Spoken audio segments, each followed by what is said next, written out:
prouver qu'on a un véritable impact social, eh bien c'est souvent un vrai casse-tête. Bienvenue dans ce décryptage qu'on a conçu un peu comme un véritable manuel opérationnel, spécialement pensé pour les gestionnaires de programmes sociaux. L'idée ici, c'est de réussir une transition cruciale, passer d'un simple suivi des activités quotidiennes à la preuve concrète et irréfutable d'un impact durable. Allez, on plonge directement dans le vif du sujet. Au programme de notre analyse aujourd'hui, on va d'abord déjouer le piège des indicateurs simples. Ensuite, on explorera les 3 niveaux de mesure. Avant de détailler des registres concrets pour la jeunesse et l'économie circulaire, on parlera aussi gouvernance, on verra comment prouver le retour sur investissement et on terminera sur une checklist ultra pratique pour le tout premier mois. En route! Première étape, et pas des moindres, le fameux piège des indicateurs simples. C'est le problème fondamental qui paralyse souvent les meilleures initiatives sociales. En fait, on confond tout simplement l'état d'avancement d'un projet avec sa véritable performance. Le contraste est vraiment frappant quand on compare ce qu'on appelle les indicateurs de vanité aux vrais résultats.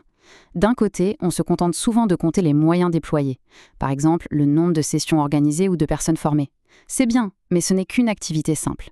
De l'autre côté, on a les résultats durables, des vies véritablement transformées, des compétences conservées sur le long terme. Confondre les deux, c'est prendre le risque énorme de gonfler artificiellement son impact et de perdre toute crédibilité. Alors, on pourrait se dire, super, on va utiliser des outils numériques pour automatiser tout ça. Oui, c'est formidable, mais attention, ce ne sont pas des baguettes magiques. Une mesure rigoureuse exige des protocoles stricts pour garantir la qualité des données.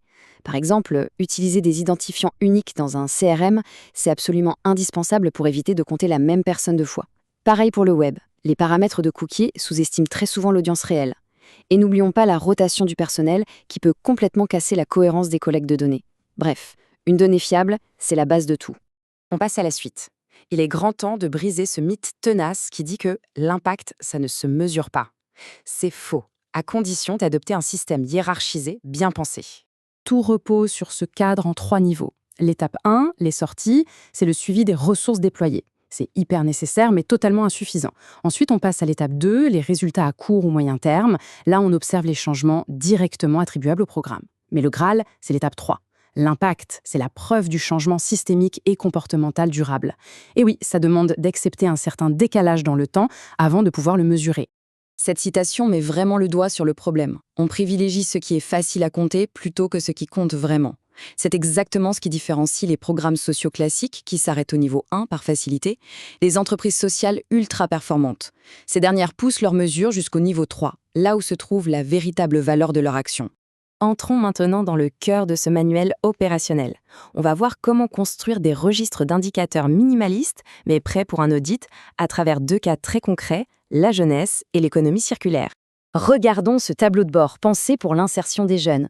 Au niveau 1, on compte les inscrits, avec des identifiants uniques bien sûr. Au niveau 2, on suit le taux de placement en emploi ou en stage, avec une cible à plus de 50%.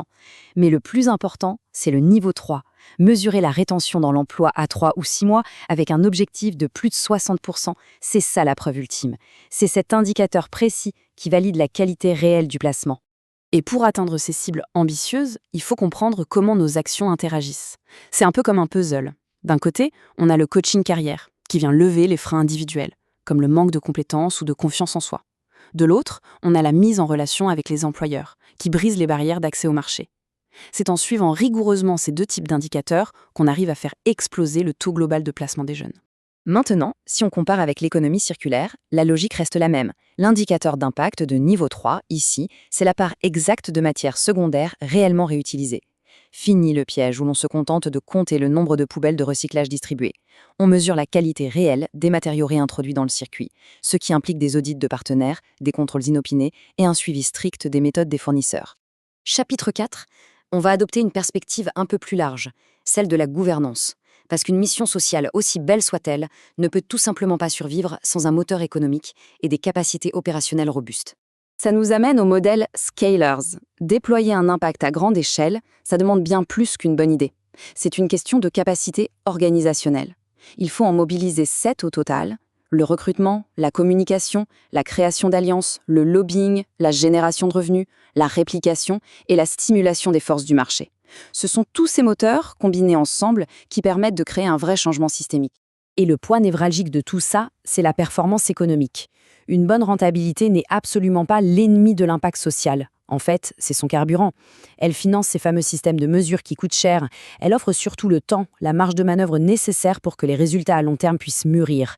Et bien sûr, elle bâtit une confiance et une légitimité en béton armé auprès des financeurs pour pouvoir passer à l'échelle. Cette viabilité économique nous mène directement à l'étape suivante, qui est cruciale. Comment démontrer le retour sur investissement social pour sécuriser ces financements? Prenons l'exemple des jeunes dits NEET, c'est-à-dire ni en emploi, ni en études, ni en formation. Pouvoir capturer et montrer visuellement qu'on a réussi à faire transiter 35% de ces personnes très éloignées de l'emploi vers une insertion active, c'est une preuve indéniable de création de valeur. C'est exactement ce genre de données tangibles que les investisseurs recherchent pour calculer le fameux retour sur investissement de leur financement. Mais l'indicateur roi pour assurer les financeurs, ça reste la rétention dans le temps. C'est normal que les chiffres baissent un peu sur la durée, mais prouver qu'à 12 mois, on a encore 55% des bénéficiaires qui ont conservé leur emploi, c'est la preuve absolue d'un succès durable. Ce suivi rigoureux, ce n'est plus juste du reporting, ça devient un véritable outil de prise de décision stratégique. Dernière ligne droite de notre manuel opérationnel, l'action immédiate. On va détailler une checklist à appliquer dès le tout premier mois de lancement. Voici la checklist des preuves minimales viables. Dès le premier mois, il faut définir très clairement l'impact visé, ce qu'on revendique et surtout ce qu'on ne revendique pas. Ensuite, on pose sa théorie du changement. On crée le registre d'indicateurs avec les cibles et on verrouille tout de suite le protocole de qualité des données avec des identifiants uniques. Mais le secret, c'est d'instaurer une boucle d'apprentissage, des revues trimestrielles où l'on se pose pour regarder les données et décider s'il faut arrêter, intensifier ou adapter l'action. On arrive à la fin de cette analyse et il est temps de se poser cette question, un peu provocatrice mais tellement essentielle. Les indicateurs qu'on suit au quotidien prouvent-ils un véritable changement sur le long terme ou prouvent-ils simplement que l'organisation est très occupée à court terme? Le passage d'une culture de l'activité à une vraie culture de l'impact, ça commence exactement par cette prise de conscience. Merci de nous avoir suivis et à très bientôt pour un nouveau décryptage.